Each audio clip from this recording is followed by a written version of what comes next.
Tal día como hoy, hace 29 años, nacía la Constitución española, una Constitución que suponía el comienzo de una nueva época dentro de la historia de España. Ourense, como el resto de España, ha celebrado también el Día de la Constitución. El Auditorio Municipal ha acogido la gala de entrega de premios del concurso anual sobre la Constitución para estudiantes de infantil y primaria, secundaria, bachillerato y la universidad. Celebrar o aniversario da Constitución coa entrega de premios correspondentes aos traballos dun concurso para estudiantes pensamos que é unha boa forma de facelo, porque é unha boa maneira de contribuir ao coñecemento e comprensión da Carta Magna.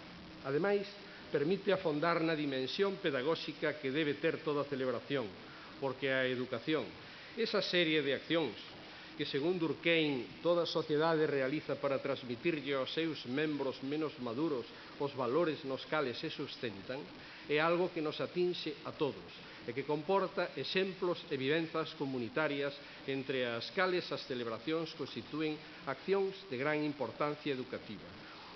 En el acto participaron los alumnos premiados y sus familias, directores y miembros de la comunidad escolar de centros públicos y privados de la provincia, así como autoridades y representantes institucionales. La ministra de Agricultura, Elena Espinosa, presidió la entrega de premios y recalcó la importancia de la Constitución de 1978.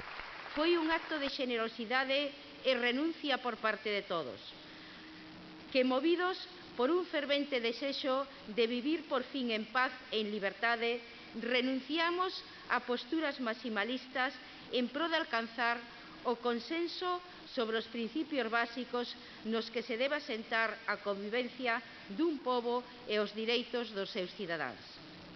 Froito desas renuncias e sacrificios inspirados pola armónica busca de un futuro mellor, pero filla tamén do entusiasmo, a nosa Constitución representa un grande pacto asentado na xenerosidade de todos. El auditorio municipal se llenó esta mañana para disfrutar de un día de la Constitución empañado por el terrorismo. Aún así, también sonó la música.